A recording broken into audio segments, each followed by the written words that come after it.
So, as of late, there's been talk in the national media and, fans saying that James Conner should be in the MVP conversation.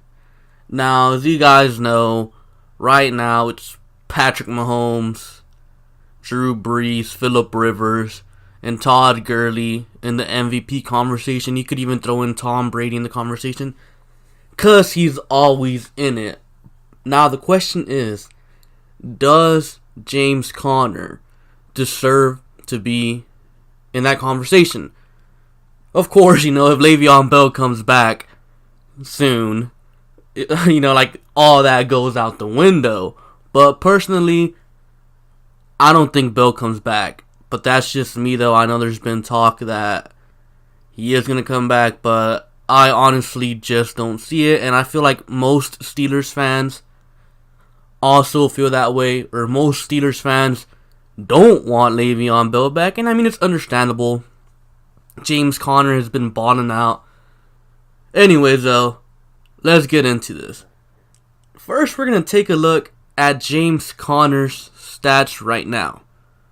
He has 164 attempts for 771 yards for an average of 4.7 yards per carry, 10 touchdowns, 39 receptions, 387 yards, and 1 receiving touchdown.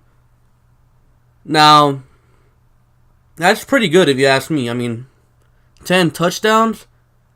That's almost as many as Bell has ever had in a season. But now, let's compare those numbers to Todd Gurley's numbers.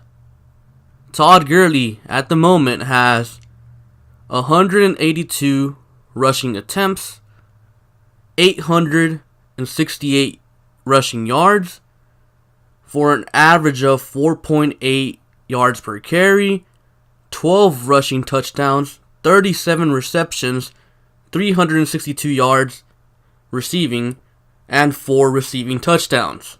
So, as of right now, I'd say, or I think it's pretty obvious, Todd Gurley has pretty much James Conner beat in every single stat except receiving yards, but Todd Gurley has 2 less receptions there.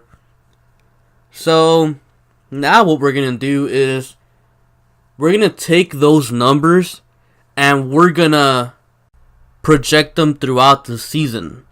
Now, let's start off with James Conner. James Conner is projected to have 292 rushing attempts for 1,370 yards, an average of 4.7 yards per carry, 18 rushing touchdowns, 69 receptions for a total of 688 receiving yards, and 2 receiving touchdowns. So, if you ask me, that's pretty good. I mean, he's projected to have 20 touchdowns and over 2,000 yards from scrimmage. So, I think that is amazing.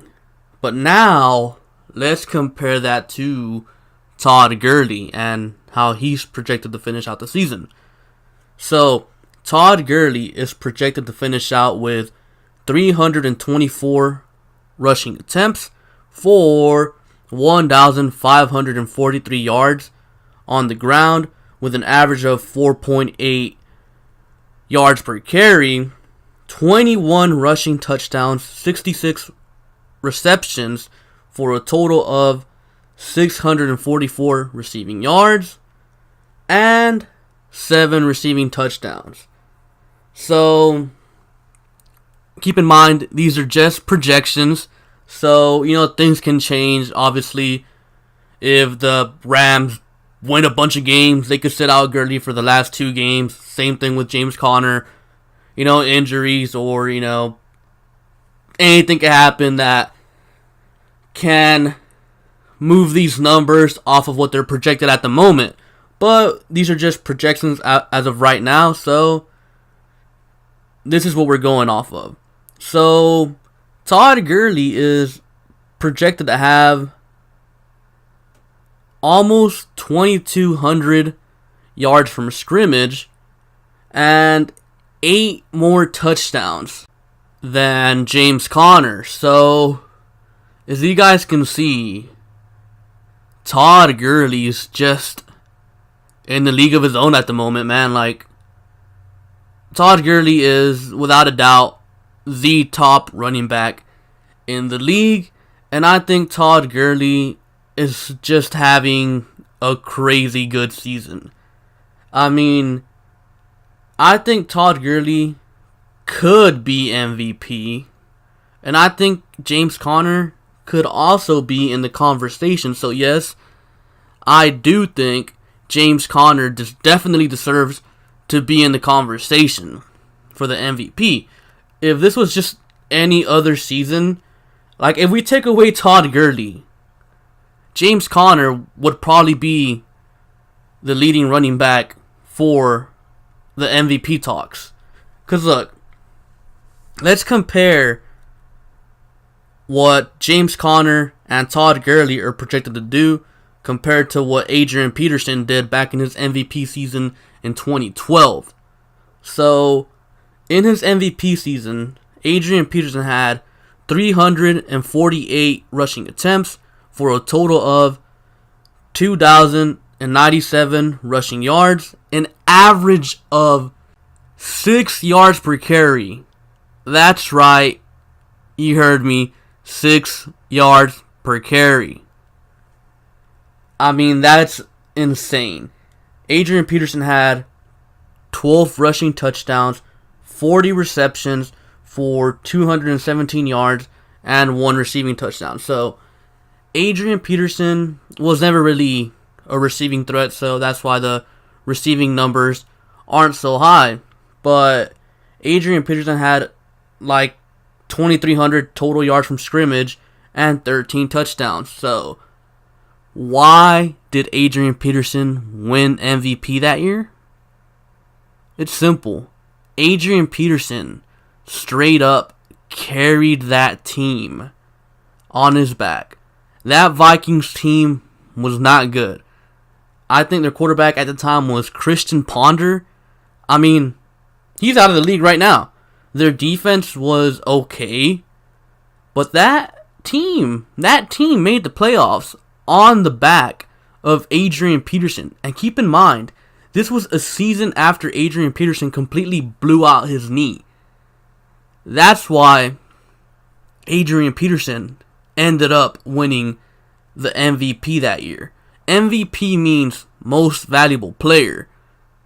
And most of the time it's a quarterback, but sometimes, rarely actually, there's a player that's not a quarterback that completely puts his team on his back and carries that team to multiple wins and into the postseason. That is why Adrian Peterson won MVP. And another thing to note is this team, everybody knew Adrian Peterson was going to be getting the football, but they still couldn't stop him. So, again, Adrian Peterson's MVP season compared statistically to what James Conner is doing, or what James Conner is projected to do, and what Todd Gurley is also projected to do, it's pretty similar. I'd probably even say Todd Gurley and James Conner are probably having better seasons than what Adrian Peterson did statistically. But again, the difference is Adrian Peterson carried his team. Todd Gurley, he has Jared Goff.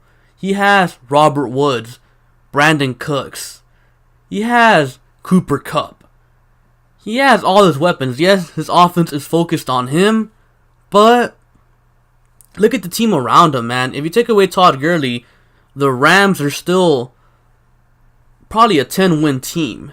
In Pittsburgh, they got Antonio Brown, Juju Smith, Ben Roethlisberger. You take away James Conner, they're still also a 10-win team.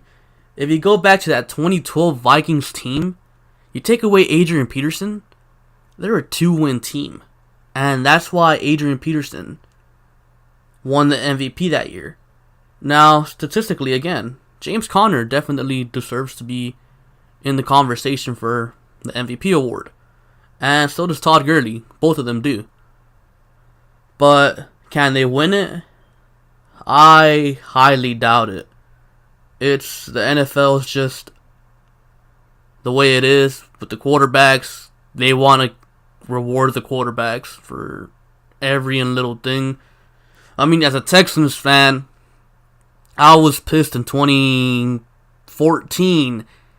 I thought J.J. Watt should have won the MVP award, but they gave it to Aaron Rodgers, and Aaron Rodgers' season in 2014 wasn't even all that special, so I don't see Todd Gurley or James Conner winning the MVP award, but they definitely deserve to be in the conversation, and so does James Conner. Now, something we're going to do for fun.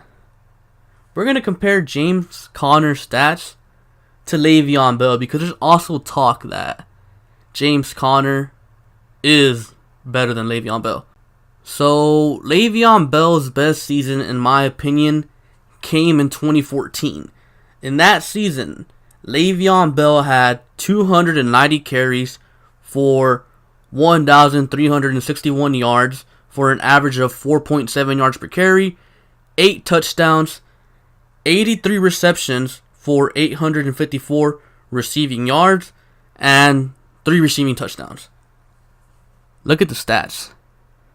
I mean, I know touchdowns sometimes are, they vary year in and year out, but, I mean, I think the Steelers are fine with letting Le'Veon Bell walk this offseason. And James Conner's young, man. I think he's only going to get better, so I'll just leave it at that. I do think James Conner deserves to be in the MVP conversation. Statistically, I don't think he's going to win it, though. And yeah, that's all I have for you guys today. Be sure to like, comment, and subscribe. Thank you for watching, and I'll catch you guys later. Peace.